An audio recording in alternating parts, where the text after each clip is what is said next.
Well, hey there, fellow explorers of the Dark Hour. Dom from the Game Looters here, ready to shed some light on the elusive Twilight Fragments in Persona 3 Reload. These shiny treasures are more than just pretty to look at, they're your key to unlocking some of the game's most valuable resources. So grab your gear, and let's dive into the world outside of Tartarus to start our hunt. Alright, first things first, how do we farm Twilight Fragments? Twilight Fragments aren't just lying around in Tartarus, they're scattered across the world too. So we want to keep our eyes peeled for that distinct shiny blue glimmer in various nooks and crannies spread throughout the world.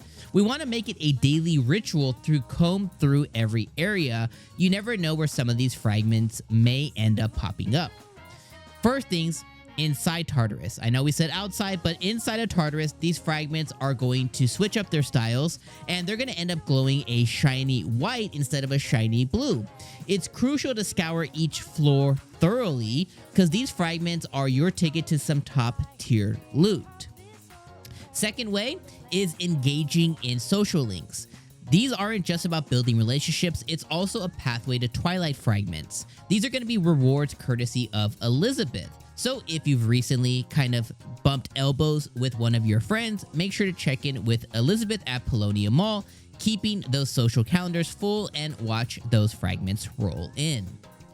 The next way on how to farm is by doing missing person cases. Every so often, Elizabeth is going to call you on the phone like boop, boop, and she's going to tell you that she has a missing person quest.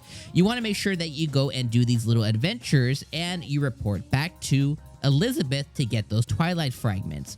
Also, if you haven't tried rescuing some lost cats, let's do that too.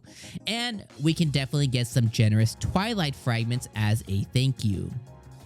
Alright, some of the Twilight Fragment locations. So let's move into some of the locations that you can find it just by kind of, wandering and meandering around. The first spot is Paulownia Mall. You're going to be able to find Twilight Fragments from the Fountain to Club Escapade. These spots are going to be prime real estate for fragment hunting, so look out for those blue sparkles throughout Paulownia Mall. Secondarily is Gekukan High School. You want to make sure that as you are scouring the floors at Gekukan High School, that you check out some of the places like the entryway lamppost and the rooftop benches to make sure that you get those fragments in, and they're going to be scattered around throughout the school. Port Island Station and outskirts, you're never going to want to miss these. You want to make sure that you check these daily because they're going to be in places like the fountain bench and those sneaky trash piles. So again, make sure you're checking out for those blue shinies. Next place is Naganaki Shrine. The signboard and the playground are going to be hiding some fragments and treasures. And again, these will respawn, so make sure you come and not only bump elbows with our favorite little girl there, but you also go ahead and check out the fragments. Iwo Todai Station and the Strip Mall.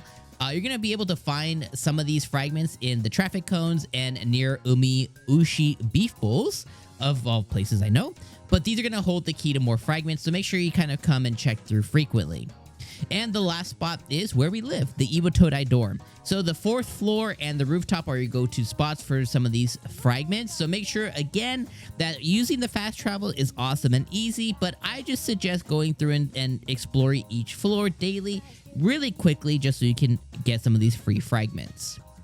All right, so we know how to farm them. We know kind of where to find them. What are they? So Twilight Fragments are going to be able to unlock some of your potential. These fragments, like I said earlier, are your golden ticket to unlocking those tempted locked chests in Tartarus. Each one is going to be holding some game-changing gear, and there's some really cool gear in there. I won't spoil anything, but you definitely want to make sure you have Twilight Fragments so you never have to skip one of those really cool chests. The next thing is when battles are tough and your team's worn down, these fragments will transform the clock at the first floor of Tartarus into a healing oasis, getting you back into the fighting shape. So you want to make sure that you have enough of these fragments in case you need to run back to the first floor and heal up your party without having to use a bunch of SP and HP, items in your inventory. Alright, my friends, there you have it, the ultimate, very quick guide to Twilight Fragments in Persona 3 Reload.